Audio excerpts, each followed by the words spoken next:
Rosmonda d'Inghilterra is a melodrama or opera in 2 acts by Gaetano Donizetti. The Italian libretto was written by Felice Romani originally for Coccia's Rosmunda. It is based on the legend of Rosamund Clifford. Performance history. It premiered at the Teatro della Pergola, Florence on the 27th of February 1834 and was revived only in Livorno in 1845. A request for it to be approved for the Teatro di San Carlo in Naples was submitted in June 1837 and it was revised as Eleonora di Guggenna for the theatre, but there is no evidence that it was actually performed there. It was largely forgotten until its English rediscovery in 1975 by Patrick Schmid, co-founder of Opera Rara, who recognized Donizetti's handwriting by chance on the manuscript in the library of the Naples Conservatory. A concert performance was given at the Queen Elizabeth Hall, London, with Yvonne Kenny in the title role, and later a recording followed. Roles. Synopsis.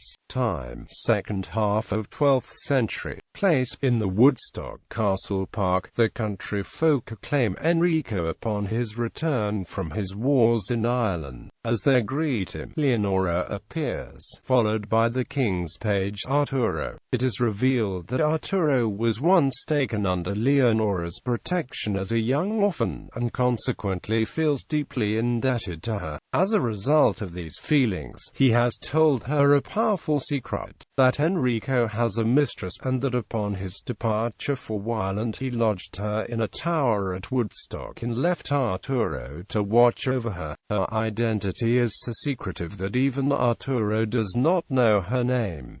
Leonora realizes that the page has fallen in love with this mysterious woman. Leonora encourages him by suggesting that she will help him win her for himself, but at the same time she clearly seeks revenge upon her rival. Leonora and Arturo retire as the country folk return, strewing flowers in Enrico's path. The king is delighted to lay down his arms and looks forward to returning to his love. Before he can depart, however, he is accosted by his elderly tutor, Clifford. It is an unwelcome and embarrassing encounter, since his mistress is Clifford's own daughter, Rosmunda. Clifford, for his part, is unaware of his daughter's predicament since he has been absent on a diplomatic mission in France, and believes that she is at home awaiting his return. He has, however, heard rumors that the king has deserted Leonora and taken a mistress, and in his capacity as the king's mentor he takes it upon himself to rebuke Enrico. He demands to see the unfortunate woman, whoever she may be, in order that he may try to lead her back to virtue. Enrico allows him to see her, though he urges him to be guided by compassion, and assures him that, once he knows her identity, he will be pleased to see her mount the throne of England.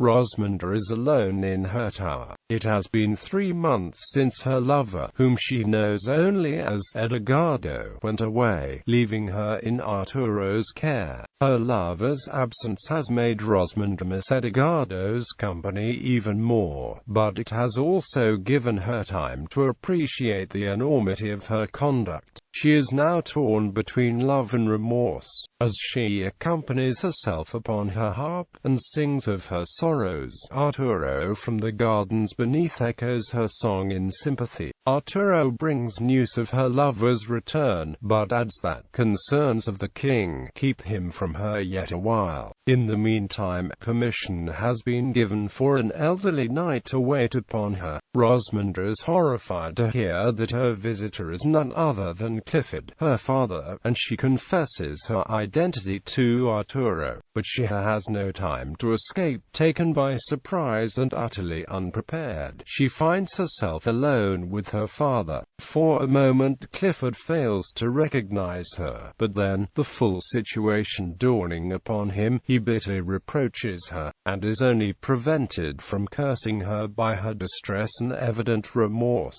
Now Rosmunda learns her lover's identity. identity for the first time, and when Enrico himself is heard calling to her, she faints. Enrico is distressed to see Rosmunda's plight, and all the more so since, as she recovers consciousness, she bids him to leave her and return to Leonora. At this point Leonora also appears, accompanied by the whole court. She feigns surprise, asking why she should find everyone so obviously embarrassed. The king looking angrily upon her, Clifford disturbed, and Rosmunda in tears. Clifford presents his daughter, and beseeches the queen to take her under her protection. Leonora agrees to do so, but Enrico, suspecting her malignant intentions, intervenes and, informing her that her reign is over, bids her be gone. The act ends in hostility.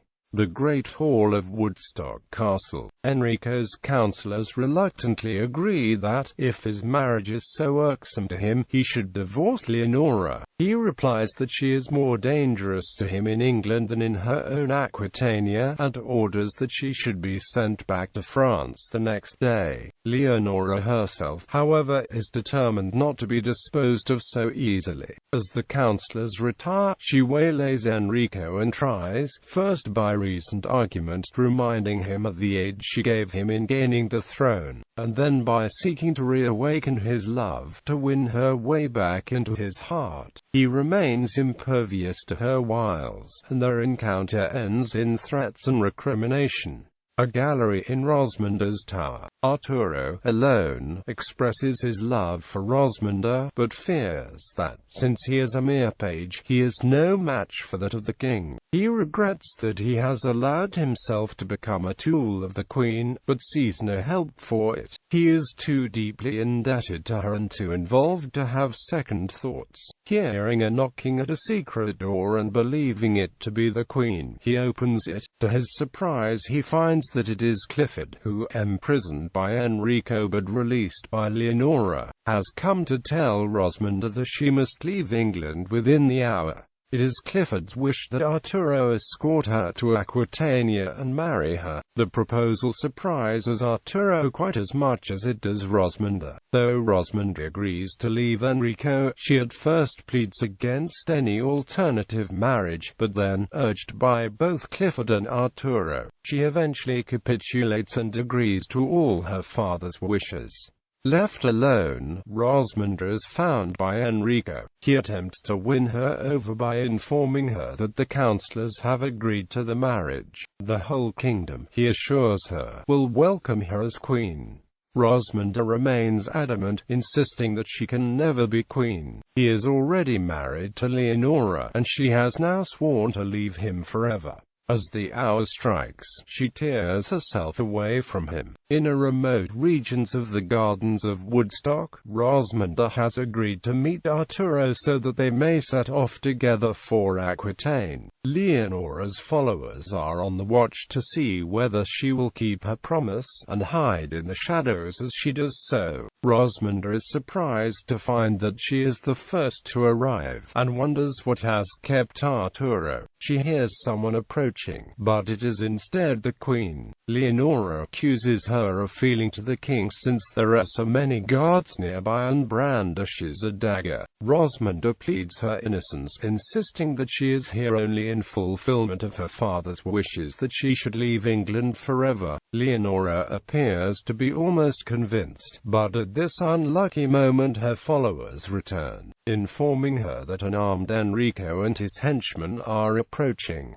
In panic and despair, Leonora stabs Rosmunda. As Enrico and Clifford arrive, Rosmunda falls dying into their arms. A distraught and anguished Leonora reproaches Enrico for forcing her to such an extreme. It is he, she insists, who is ultimately to blame, although both of them must be punished by heaven's vengeance. Recordings